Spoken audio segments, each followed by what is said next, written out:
Welcome back to Cord Cutting Today, where we break down some of the biggest stories happening in the world of cord cutting, including today, one of the original cord cutting services, this free ad-supported streaming service, is finally fully shut down after a long history of will it survive, won't it survive, what's happening. We'll tell you what's happening there with it. YouTube TV's build your own multi-view is also here. Now, it's in limited rollout. We'll tell you what channels are supported, who's getting access to it, and when you may see this new feature here that could help YouTube TV really stand out with its competitors. And Apple TV's new OS update is going to support some older devices, even older than I expected. We'll tell you what devices you can expect to get the new Apple TV's OS update here in a quick moment. These stories and a lot more coming up here as I break down my thoughts on all of them. If you want to read them for yourself and come up with your own opinions, check out the show notes down below and in the first pinned comment. I'll love to hear from you. If you're new here, hit that subscribe button, hit that thumbs up. Doing one or both lets YouTube know you enjoy what we do here, so they recommend our videos to more people. With that said, let's dive into it. Crackle, one of the original cord cutting services. This free ad-supported streaming service has been around a lot longer than other bigger named free ad-supported services. Formerly owned by Sony at one point, and had some real great original content, including probably most popularly known as the Comedians in Cars Getting Coffee series that first started on Crackle. It was sold some time ago to Chicken Soup for the Soul Entertainment, who has since gone into bankruptcy, shutting down its service along with its sister companies like Redbox. Now with this though, even though the company declared liquidation last summer, the website remained operational for a while and then stopped playing videos, but the website was still there. In March of this year, Crackle roared back to life, reappearing with working videos, though something was off because it didn't play any ads. All the videos played for free without ads. Should have been a warning sign there. That has since stopped working, and now the website as a whole has been completely erased. When you go there, you get an error message and it doesn't work anymore. I suspect as they go through bankruptcy, the brief return of Crackle has to do with maybe they paid enough to get their hosting bill to reactivate the video servers for that, and somebody just wasn't paying enough attention that it was playing videos, probably racking up a bill with it, and because of that they shut it down eventually. With this, sadly, one of the original cord cutting streaming services has come to an end with Crackle. There is a slight chance it will come back, as the judge has ordered Chicken Soup for the Soul Entertainment's remaining assets to be auctioned off. I'm sure somebody will probably try to make a bid on Redbox if the price is good. Crackle, though, remains to be seen if it will attract a potential buyer and come out. What will happen? We'll wait and see. All right, next up, YouTube TV is brought back, or expanding a new feature, I should say. It's build your own multi-view. Now, this isn't just, hey, you're picking from a selection of pre-created multi-view channels. This is actually, you get to mix and match channels from however you want. Recently, YouTube TV has launched a new Locals Always On multi-view channel that has all 4 of your local channels available, but now you'll be able to custom pick. So apparently this has been rolling out to some Roku owners in a small test. It's been officially acknowledged it's coming soon, but no details on the rollout plans or how quickly until everybody will get it. With that, you'll be able to pick, for example, your local ABC, ESPN, a news channel, maybe a weather channel, all on the same screen at once. Fubo's done this for a while, but now YouTube TV is also getting it.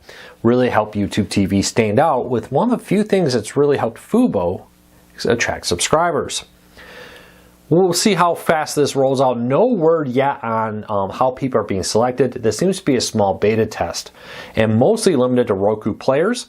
Roku has built their own custom software that allows app makers to do multi-view channels here, where you can go up to 4 channels at once on your Roku, depending on which model you own.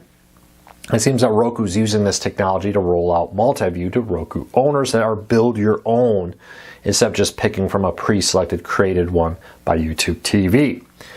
You can't ask to be a part of this. You can't opt in. At some point, this will roll out to everybody, but we don't know how far down the road that will be before that becomes a reality.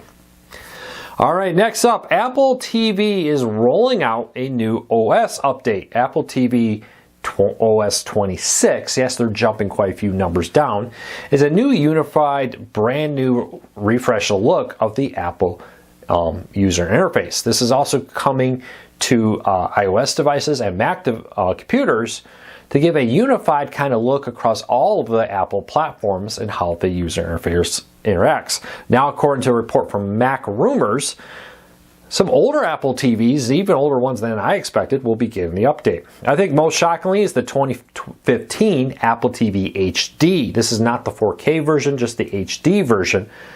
We'll be getting the update. Honestly, about 10 to 15 years has been the normal lifespan for OS updates for streaming players so far. Roku's been a little over 10. Others have been right about at 10. So it's great to see Apple continue to support these older devices with it. Other devices that are going to get the update is the first generation Apple TV 4K from 2017, the 2021 4K model, and the 2022 third gen 4K model is also going to get these updates. Apple has a big event starting today. When I post this, we'll be watching very closely. I'll be shocked if they don't announce the new user interface here. Will they announce a new Apple TV streaming player to take on Roku and Fire TVs and others? Still don't know. A lot of mixed signals. Some reporters are saying yes, they heard sources saying it is coming. Others have heard that no, Apple's delaying it again. I do believe, I've heard from multiple sources tell me, and it's been publicly posted elsewhere, that Apple has struggled to justify a reason to put out a new Apple TV. The current model on the market is more than powerful enough. It does not take a lot of power to stream Netflix, Hulu, Amazon, etc. So the justification to offer a new device has been lacking. Could a new OS be a big part of that? Well, the older devices are getting that new OS with it. The new Apple TV remote that came out quite a few years ago now, the current remote for Apple TVs, is more than sufficient, replacing the old touchpad remote that was much hated by many people. So it'll be interesting to see if we get a new Apple TV. I do think at some point we will. Just the question is when. We'll see what happens. All right, next up, ESPN is rolling out a new update for its website to promote its new streaming service. This fall, ESPN will launch a new ESPN streaming service on its ESPN app that will give you access to all the ESPN channels like ESPN, ESPN News, ESPN2, etc. Plus content like ESPN and ABC. You get live sporting events from ABC with it. Now this will be costing $29.99 for just the sports service. You can bundle Disney Plus and Hulu with that and get it for $35.99. Now, no matter which plan you select, ESPN Plus is still included with this plan with it. ESPN's got a tough road here. I know I've talked about this before, but I really think $30 was too high of a price. If they'd come in around $25, they would attract a lot more people. But now with Fox launching their own streaming service, it's expected between $25 and $30, has more content on it, has FS1, FS2, but also Fox News, Fox Business, Fox Weather, a 24/7 feed of your local Fox, and more in there. It's a lot of content there that's going to attract more people. When you add these all up, you're not that far from getting Fubo or YouTube TV or Hulu Plus Live or Sling, leaving a lot of people to think, why am I going to look at this? Where's the market for this? I would foresee that probably the most attractive market for this new service is people who maybe you're a football fan and during football and basketball you pay for it, but over the summer you don't want to pay for it, all the cable channels, and maybe you do want to go get ESPN just to get kind of highlights of what's happening or catch the occasional random sporting event. This could be a good seasonal one, as increasingly Americans are rotating their services, only paying for services like YouTube TV, Hulu, and others during the times they want a major sporting event. And then the rest of the year, maybe they attract something like this ESPN service, for example, to augment them until they go back to YouTube TV, Fubo, and others in the fall. We'll keep a close eye on this, but I would not be surprised to see this struggle. I do think there's a market. I just think the price is a little too high right now to justify what they're offering. If they can bundle in some additional content, the rumors of a deal to maybe bring the NFL Network into this, if that happens, maybe we got something going on here. All right, next up, King of the Hill is coming back in August on Hulu, and it's bringing back a very popular feature, binge watching. According to a report out here from IndieWire, I believe it was Vulture, I apologize.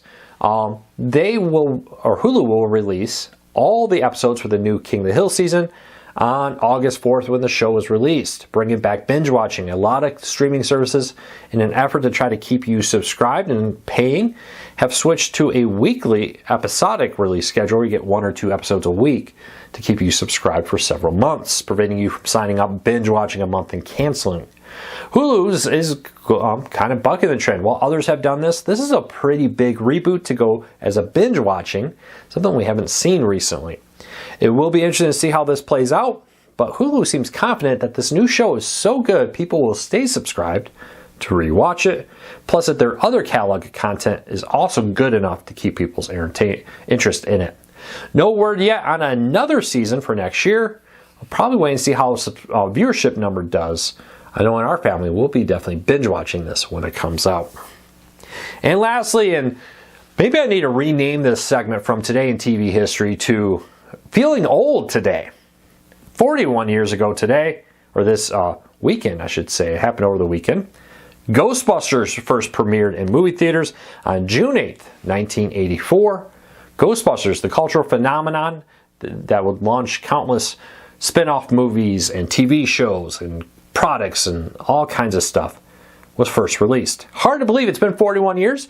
One of my all-time favorite movies from the 80s. It's now 41 years old. That does not feel possible. Any Ghostbuster fans here? I definitely love the movies. I really love the cartoon show with that. And of course, there's a new series of movies that have recently come out that a lot of people have really liked. Well, that's it for today. I hope you have a fantastic day. Happy June! It's beautiful weather finally here in Michigan.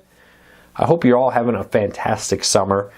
Don't forget to hit that subscribe button, hit that thumbs up if you made it this far. It really does help us because it lets YouTube know you enjoy what we do here. Until next time, take care, be safe. I'll talk to you all again real soon.